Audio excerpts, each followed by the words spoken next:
ఆలోచించి ఓటెయ్యకపోతే మొదటికే మోసం వస్తుందని గత పార్లమెంట్ ఎన్నికల ముందు తెలంగాణ ప్రజలను కేసీఆర్ పదే పదే హెచ్చరించారు. మోడీ 3.0 సర్కారు ప్రవేశపెట్టిన బడ్జెట్తో కేసీఆర్ మాటలు నిజమయ్యాయి. జాతీయ పార్టీలకు 16 సీట్లు ఇచ్చిన తెలంగాణకు కేంద్ర బడ్జెట్లో గుండు సున్నానే దక్కింది. పొరుగున ప్రాంతీయ పార్టీకి 16 సీట్లు ఇచ్చిన ఏపీకి సెంట్రల్ బడ్జెట్లో అగ్రతాంబూలం దక్కింది. దశాబ్ద కాలంగా తెలంగాణకు అన్యాయం చేస్తున్న బీజేపీ మరోసారి బడ్జెట్లో మొండిచేయి చూపించింది. కనీసం తెలంగాణ ప్రస్తావనే లేకుండా, విభజన హామీల ఊసెత్తకుండా నిర్మలమ్మ తెలంగాణకు మరోసారి అన్యాయం చేసింది.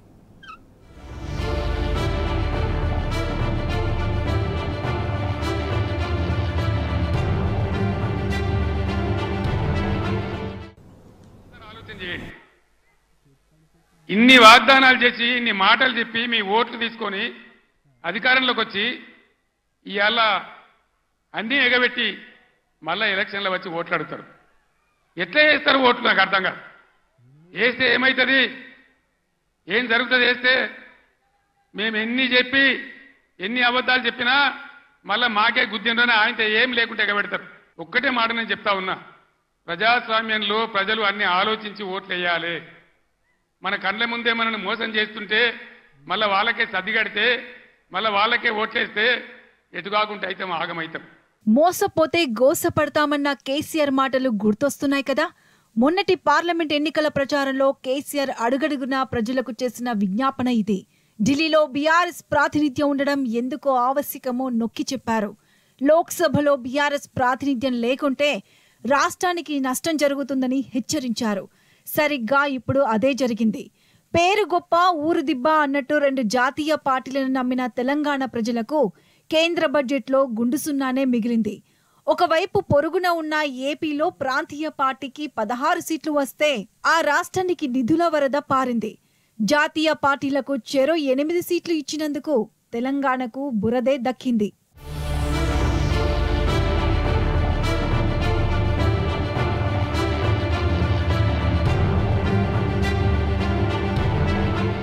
తెలుగు కోడలు నిర్మలమ్మ హాల్వా ఆంధ్రకు తినిపిస్తే తెలంగాణకు మాత్రం చేదునే మిగిల్చింది.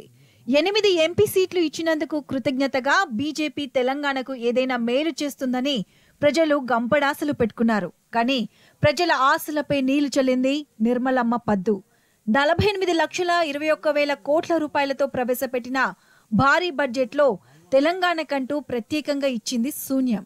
జాతీయ పార్టీలను నమ్మి ఓట్లేసిన తెలంగాణ ప్రజలకు ఇప్పుడు గుండు సున్నానే దక్కింది.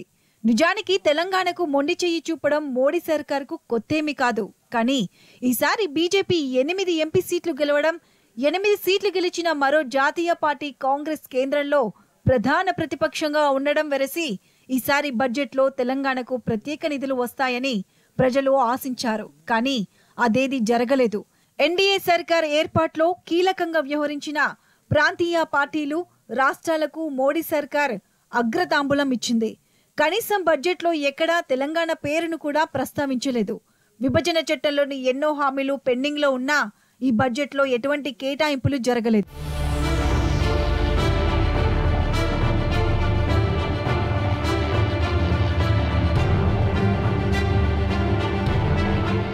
ఈ బడ్జెట్లోనైనా మనకు న్యాయం చేస్తారేమో, ఈ బడ్జెట్లోనైనా తెలంగాణ పారిశ్రామిక రంగానికి, తెలంగాణలోని పేదలకు, తెలంగాణలోని ఇన్ఫ్రాస్ట్రక్చర్కి పెద్దపీట వేస్తారేమని చెప్పి మేము ఆశించినాం.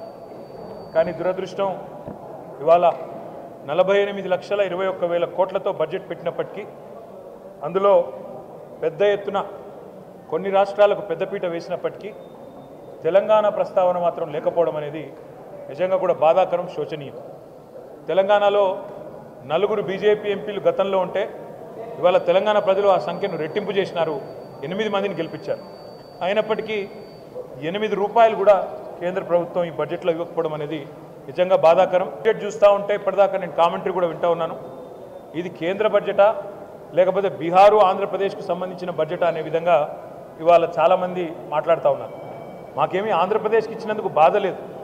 సాటి తెలుగు రాష్ట్రం, తప్పకుండా వారు బాగుండాలి, మంచిగా ఉండాలని కోరుకుంటోళ్ళం తప్ప వారికి నష్టం జరిగితే మేము కూడా బాధపడతాం. కానీ ఆంధ్రతో పాటు మొత్తం స్పీచ్ కాపీలో ఎక్కడ కూడా కనీసం తెలంగాణ అన్న పదం కూడా మంత్రి గారు మాట్లాడకపోవడం బాధాకరం. ఓట్ల కోసం వాడుకుని వదిలేయడంలో జాతీయ పార్టీలు బీజేపీ కాంగ్రెస్ దొందేనని ఈ బడ్జెట్తో మరోసారి తేలిపోయింది. పార్లమెంట్ ఎన్నికల్లో తెలంగాణ సీట్లు దండుకోవడానికి మాయమాటలు చెప్పాయి. తెలంగాణ హక్కులను కంచిగా నిలిచిన బీఆర్ఎస్ పార్టీపై విషం చిమ్మాయి. అవాస్తవాలు అపోహాలు ప్రచారం చేసి ప్రజలను గందరగోళానికి గురిచేశాయి. బీజేపీ కాంగ్రెస్ మాయలో పడితే ఆగమైపోతామని గత ఎన్నికల ప్రచారంలో కేసీఆర్ ప్రజలకు వివరించారు. ఇప్పుడు అదే జరిగింది. తెలంగాణ ప్రజల ఓట్లతో ఇక్కడి బీజేపీ నాయకులు ఇద్దరికి కేంద్ర మంత్రి పదవులు వచ్చాయి. కానీ రాష్ట్రానికి ఒరిగిందేమిటి? రాష్ట్రానికి నిధులు తీసుకురానప్పుడు మంత్రి పదవులు ఎందుకు దండగా? ఇద్దరు కేంద్ర మంత్రులు ఇప్పుడు ప్రజలకు ఏం సమాధానం చెప్తారు అనే ప్రశ్నలు తెలంగాణ వ్యాప్తంగా ఉత్పన్నమవుతున్నాయి.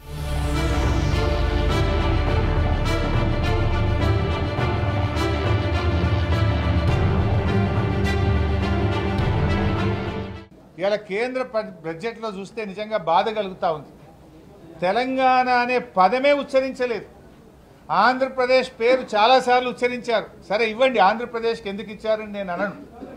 ఆంధ్రప్రదేశ్లో పోలవరం త్వరితగా పూర్తి చేస్తామన్నారు, క్యాపిటల్కు డబ్బులు ఇస్తామన్నారు, వెనుకబడిన జిల్లాలకు డబ్బులు ఇస్తామన్నారు, ప్రత్యేకంగా అనేక సార్లు ప్రకటించారు. సంతోషం. కానీ తెలంగాణ విషయం ఏమైంది? మరి ఈ ప్రభుత్వం ఏం చేస్తూ ఉంది? బీజేపీ కాంగ్రెస్ ఇద్దరు కలిసి ఇవాళ తెలంగాణకు తీవ్రమైన అన్యాయం జరిగింది.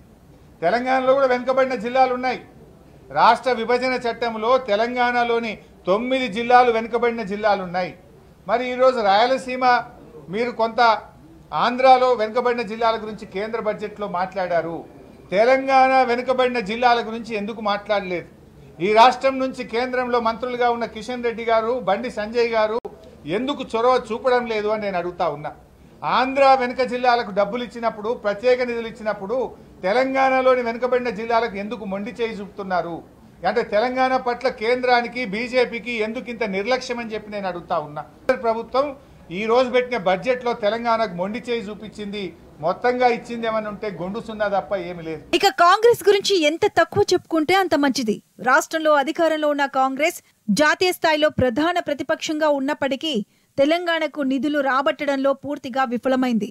గతంలో బీఆర్ఎస్ అధికారంలో ఉన్నప్పుడు మన హక్కుల కోసం, నిధుల కోసం ఢిల్లీలో పోరాడింది. బీఆర్ఎస్ ఎంపీలు చట్టసభలో ఎన్నోసార్లు కేంద్రాన్ని నిలదీశారు. బీఆర్ఎస్ ఎంపీల పోరాటంతో గతంలో కొంతైనా మేలు జరిగింది. కానీ ఇప్పుడు మొదటికే మోసం వచ్చింది.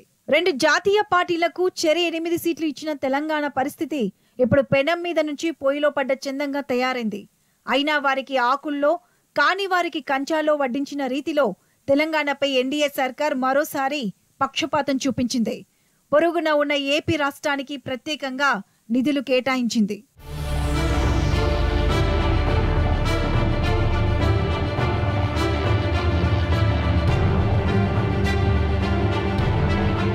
కేవలం ఆంధ్రప్రదేశ్కు, బీహార్కు రెండింటికే ఇస్తూ మిగతా 26 రాష్ట్రాలను మరి చిన్నచూపు చూడడం అనేది నిజంగా బాధాకరం.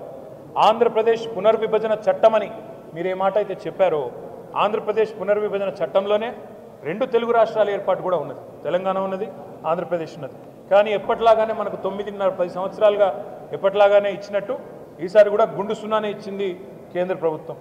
మరి మీరు ఒక్క నిమిషం ఆలోచిస్తే మనకు ఆంధ్రప్రదేశ్ పునర్విభజన చట్టంలో కూడా 35 వివిధ హామీలు మరి మనకు కేంద్ర ప్రభుత్వం ఆనాడు 2014లో ఇచ్చింది.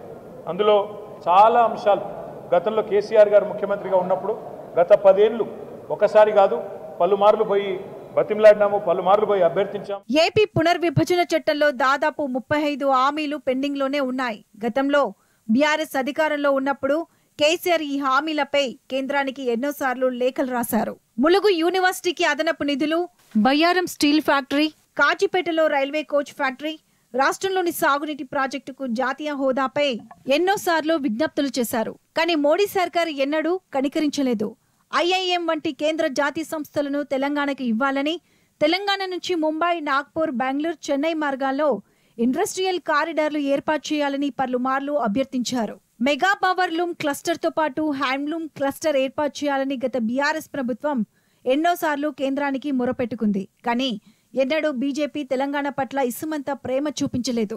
కానీ గత పార్లమెంట్ ఎన్నికల్లో 8 సీట్లు ఇచ్చిన తర్వాత అయినా తెలంగాణపై బీజేపీ వైఖరి మారుతుందోమనని ఇక్కడి ప్రజలు ఆశించారు. కానీ మోడీ 3.0 సర్కార్ ప్రవేశపెట్టిన తొలి బడ్జెట్లోనూ తెలంగాణకు మోసమే జరిగింది. నిర్మలా సీతారామన్ ఏడోసారి ప్రవేశపెట్టిన బడ్జెట్లోనూ తెలంగాణకు ఒరిగిందేమీ లేదు. మోడీ సర్కార్ తీరుపై బీఆర్ఎస్ వర్కింగ్ ప్రెసిడెంట్ మండిపడ్డారు. తెలంగాణలో 16 స్థానాలకు బీజేపీ, కాంగ్రెస్ వంటి జాతీయ పార్టీలకు ఇస్తే ఏం జరిగిందో ప్రజలు ఇప్పటికైనా ఆలోచించాలని కోరారు. అదే 16 స్థానాలున్న ఏపీకి, బీహార్కు ఈ బడ్జెట్లో ప్రత్యేక నిధులు కేటాయించారు. స్వీయ రాజకీయ అస్తిత్వమే తెలంగాణకు శ్రీరామ రక్ష అని మరోసారి ఈ బడ్జెట్ నిరూపించిందన్నారు కేటీఆర్. తెలంగాణ ప్రభుత్వం రేవంత్ రెడ్డి గారి నాయకత్వంలో మన చాలామంది చాలాసార్లు ఢిల్లీకి పోయి అక్కడ మంత్రులను కలిసినట్టుగా కూడా వార్తలు వచ్చినాయి. కానీ ఒక్కటంటే ఒక్కటి కూడా వీళ్ళు చెప్పింది వాళ్ళు వినిపించుకున్నట్టయితే కనబడడం లేదు. మొత్తంగా చెప్పాలంటే తెలంగాణకు ఈ బడ్జెట్లో మళ్ళొక్కసారి దక్కింది పెద్ద గుండు సున్నా. నేను తెలంగాణ ప్రజలు అందుకే ఆలోచించాలని చెప్పి వారిని విజ్ఞప్తి చేస్తూ ఉన్నా. మొన్న జరిగిన పార్లమెంట్ ఎన్నికల్లో 16 స్థానాలు 8 కాంగ్రెస్ పార్టీకి, 8 భారతీయ జనతా పార్టీకి మీరు ఇచ్చారు. ఇవాళ అదే 16 స్థానాలతో చంద్రబాబు నాయుడు గారు ఒక ప్రాంతీయ శక్తి బలంగా ఉంటే ఏం సాధించుకోవచ్చో సంకీర్ణ ప్రభుత్వంలో చూపెడతా ఉన్నారు. 15,000 కోట్లు ఒక్క ఏపీ క్యాపిటల్ డెవలప్మెంట్కి ఆయన తీసుకున్నారు. అదేవిధంగా బీహార్కు 26,000 కోట్ల రూపాయలు కేవలం రహదారుల కోసం మాత్రమే ఇచ్చినారు. కానీ తెలంగాణకు 16 మంది పార్లమెంట్ సభ్యులున్న 8 మంది కాంగ్రెస్ వాళ్ళు, 8 మంది బీజేపీ వాళ్ళు దక్కింది మాత్రం గుండు సున్నా. అందుకే స్వీయ రాజకీయ అస్తిత్వమే తెలంగాణ కెన్నిటికైనా శ్రీరామ రక్ష. మన ప్రాంత హక్కులు కాపాడాలంటే, మన రాష్ట్ర హక్కులు కాపాడాలంటే, మనకు నిధులు రావాలంటే ఈ సంకీర్ణ శకంలో తప్పకుండా కేసీఆర్ గారు లాంటి బలమైన నాయకులు, బలమైన బీఆర్ఎస్ లాంటి పార్టీలను ఎంత మద్దతు ఇచ్చి, ఎంత సంఖ్యాపరంగా బలోపేతం చేస్తే అంత రాష్ట్రానికి లాభం అనే మాట కూడా తెలంగాణ ప్రజలు భవిష్యత్తులో అన్ని గమనిస్తున్నారు, అన్ని ఆలోచన చేస్తున్నారు. తప్పకుండా తగు రీతిలో నిర్ణయం తీసుకుంటారని చెప్పి కూడా మేము ఆశిస్తాం.